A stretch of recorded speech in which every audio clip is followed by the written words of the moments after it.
All right, y'all. So I'm usually quiet. I scroll in peace and don't really, I might comment on some people's stuff. But like everybody else, everyone's like wondering what's happening with this whole TikTok situation. And I have to say, first off, Trump is the one that started all of this, if my memory serves me correctly.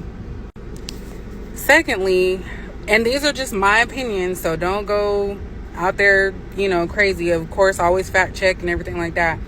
But these are my opinions. I'm under the impression that China was not budging. They were not going to sell their platform, which if I built something, I'm not going to sell it either.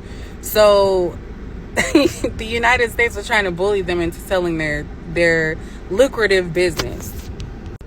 When the U.S. realized they couldn't do that, they just decided, okay, well, let's negotiate. So I feel like that little shutdown, like that 12-hour, I don't even know how many hours it was. That little shutdown was kind of like an agreement. It could have been a verbal agreement, or maybe they got something notarized. Who knows? That, okay, you can take this, I'll take this.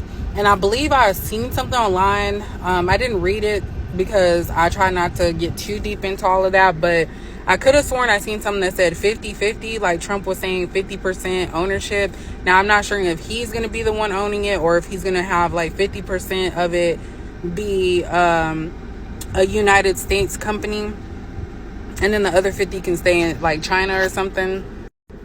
Regardless, there's going to be a lot of changes, I personally think, because of course when a company is sold, nothing's never the same. Hence, Mielle, a lot of people were saying that the ingredients were changed and their hair was falling out.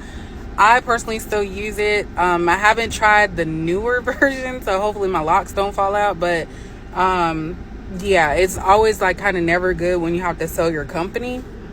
And then on top of that, they were talking about how they were stealing data, but I do recall that social security numbers were released in a breach. Like all of our social security numbers were exposed, and we constantly have data breaches from like Capital One, Chase, Wells Fargo, all those things. So the real question is, what was the big issue? And I understand a lot of people make their money off of TikTok. Me personally, YouTube is my area of expertise. That's where I make my money. But the way that grown people were crying and doing all this stuff, it kind of made me feel weird. Like, are you guys addicted to it?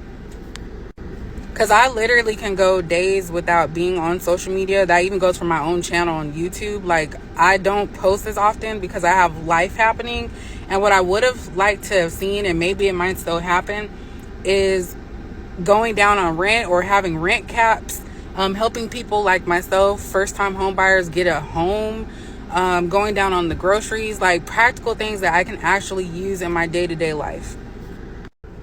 Also, if anybody has deleted their TikTok, it is not in the App Store as of 7:10 p.m. Central Time. So I don't know if that's going to come back in, but if you deleted it, then you cannot have access at this time. But we shall see as things unfold. I need to get back to my Angela Davis, because as a kid, I used to always stand up for stuff and speak on things. I used to always get told, oh, you're just a conspiracy theorist, and that's not correct. But then when it happens, everybody wants to jump on the bandwagon saying, oh, I knew this and this. And I was like, no, you didn't. So I think I'm going to start doing some more videos like that, because some stuff, if it causes me to question it and I don't get answers, that usually means something's fishy. So with that being said, y'all have a good night. I'm about to go get me some groceries, and I will catch y'all later. So y'all let me know how y'all feel.